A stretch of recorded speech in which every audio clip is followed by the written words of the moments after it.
Hi, I'm David Gassaway. On this Talk Around Town, we're talking about permanent housing solutions for our homeless population.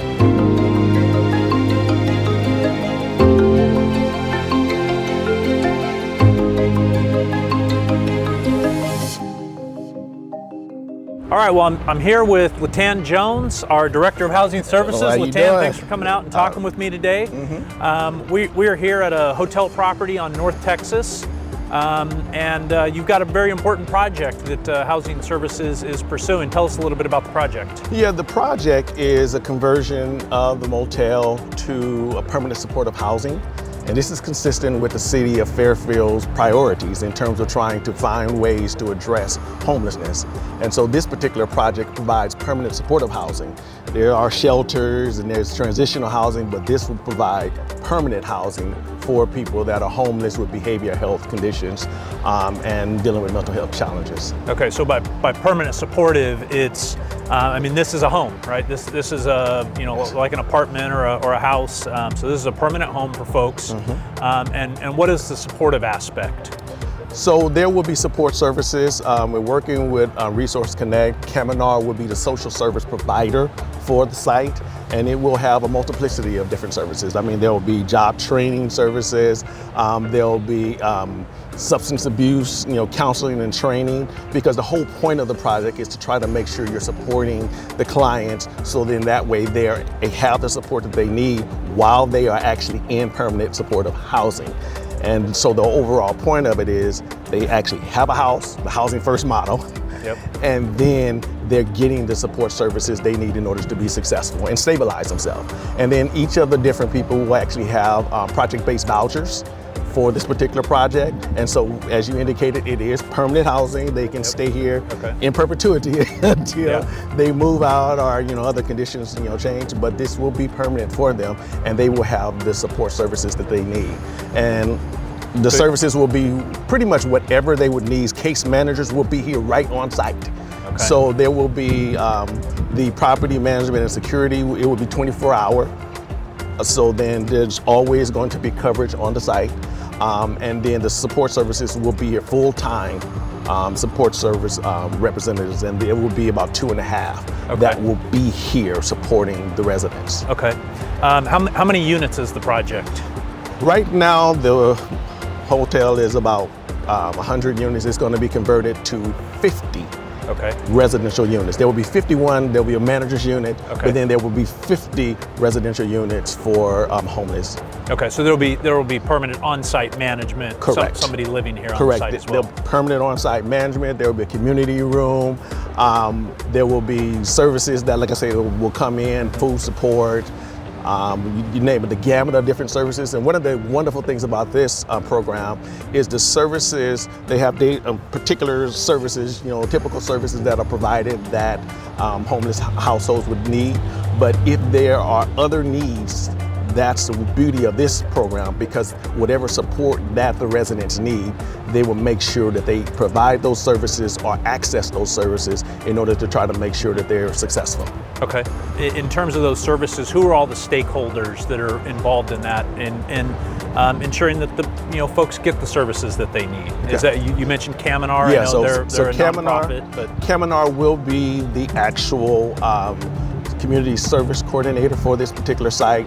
They will work with behavioral health from the county, the coordinated entry system, yes, and then service providers, it may be like food bank, just trying to make sure that they're getting food.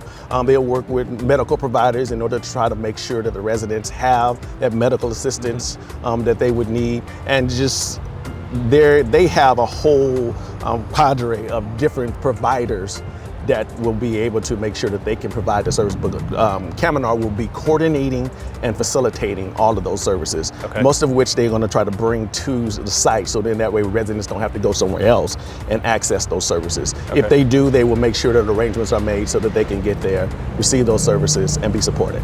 Okay. So this is a Housing Services Department project. Are we the ones building this project? No, we are not the one building the project. The project will be built by Danco Communities, which is a developer corporation. They've been in existence since, I believe, 1986. They've been doing development for about 29 years. They have 9 permanent supportive housing projects that they have done just like this. Okay. So they're not new to this particular type of housing, but I love it because they're passionate and they understand the need and the support that's necessary in order to try to make sure these projects are successful. Okay, so now once Danco builds the project, does Danco stay involved, or are they done with the project? Or are they just the developer? No, they will actually own it and manage it long term. Okay. And they have a full service corporation that will make sure that all the aspects that are necessary, management and otherwise, will be provided at the site. But it's long term. They don't get out of it. Okay, so they have a long-term investment in seeing correct. it succeed. That's great to hear. How's it being paid for? Is City paying for it? Is Danco paying for it? How does that work? So it will be funded by the city of Fairfield. We have about $1.5 million in the project, $1 million from our housing trust fund, and a little bit over $500,000 from our pro-housing designation funds that we received from the state. Okay. So all 1.5 million of that, it's city money, but we received that from the state. Correct, okay. Correct. And then they've applied for a grant from the state, which is called a Home Key. And that would be about $23 million of the funding necessary for the project. They will have a permanent loan on the project, and that will be, the overall project is probably about $26 million. Okay. And so those will be the primary sources in order to be able to fund those, fund the project. And so we received state grant funds, and we have now leveraged those state grant funds to get more state grant funds to help solve our problem with homelessness. Absolutely. Okay, absolutely. That's beautiful. Long term, right? So managing a property like this long term, obviously there's cost to that. We know that folks that are coming off the streets and getting into permanent supportive housing and stabilizing, they may or may not have incomes. How does Danco then pay for the costs of managing and maintaining the property long term? Okay, got it. Well, one thing I do want to clear up first, because I think that's be important for people to understand. This will not be homeless people coming off the street accessing this property. All of the people will be referred through the Coordinated Entry Resource Connect program. But in terms of ongoing, operations and being able to cover the cost, the city is also providing 50 project-based vouchers for this project. That will cover about 70% of the cost of the renting for this project. And then the households, they will spend 30% of their income, whatever that source of income is, in order to be able to contribute toward that cost. But the rest of it will be financed through project-based vouchers. Okay, and where do those vouchers come from? We receive those vouchers from HUD. Okay. And so that's federal monies that we receive every year in order to be able to provide vouchers. And so 20% of that we can project-based. And so we are providing those project-based vouchers, 50 of which for this project, to make sure that there's ongoing funding to support the project. So those vouchers that we receive from HUD, right, the payments for rent from HUD, isn't tied to the individual, it's tied to a specific unit. Yes, it's tied to the project. Okay. And that's the thing about a project base, it's connected to the project. A tenant base is connected with the person. With the tenant, okay. Yes. Okay, very good. Okay, so the project is mostly financed with state and federal money. We have a third-party development partner who really is going to build it, own it, manage it, be responsible for that. What controls does the city have over ensuring that Danco, as the long-term manager, isn't creating a situation where it becomes a problem property, or there's problem tenants creating issues in the community? So the city will have a regulatory agreement. Okay. And with that regulatory agreement, it has terms by which Danco has to make sure they follow. If Danco does not follow those particular terms, then the city has the ability to come in and first try to make sure that there's resolution of those issues. If it's not resolved, then the city can come in and change the management company in order to try to make sure that the project is successful. So the city, through its regulatory agreement, will be able to manage and monitor the project to make sure it stays compliant. Okay, oh, that's excellent. Excellent to hear that we have some oversight authority in case there's issues. How are we getting the word out about this project? Obviously, homelessness and resolving the impacts of homelessness is one of the City Council's top goals.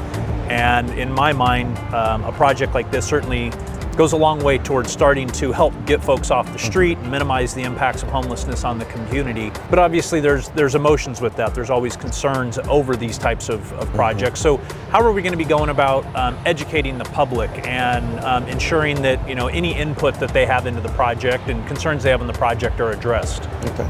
So before we start any construction and otherwise, we do have to make sure that this project is approved. And so people will have an opportunity at the city council members, an open forum, to be able to voice their particular concerns. But we're also going to be doing community meetings so that we're engaging the actual commercial residents as well as residents within 1,000 feet, circumference of the property. But we are going to hold additional meetings to try to make sure that we are really doing our due diligence in terms of trying to get the word out. And then as we move forward, if that decision is finalized, then of course we will be working with Resource Connect and Coordinated Entry System to sort of continue the ongoing, education of this particular site, because that's one of the things that's really, really good about this. There's a lot of shelters and transitional housing, and there's not a lot of permanent supportive housing. So it's really necessary to be able to provide that third level, that third tier for people that are transitioning from homelessness to stabilization. So this is really, really important. Now this project will prioritize Fairfield residents. Okay. All of the people that will exist at the property will come through the Solano County Resource Connect. So it will be Solano residents. It's not going to be people from all over, the state. Not people from the Bay Area coming in to live at this project. No. Okay. It will be Solano County residents, and with a priority of Fairfield residents to try to make sure we address the homelessness here. All right, very good. If residents watching want to get more information about the project, whether that's project details, they have questions about the project, how can they get that information, or who can they contact? Okay. You can always contact the Housing Service Department for the city of Fairfield. You can go to our website and go to Housing Services, go to that link, and then we will have information about the project. But also, people can go to the website dancogroup.com and access them through the website. They can also call 707-822-9000 and call Danco and be able to contact them to be able to get information on the project. Okay, excellent. As we're wrapping up here, any final things that you think are important for the community to know? This project is going to house what I would consider the more second-tier homeless individuals. And that will be people that are already working within the Coordinated Entry System.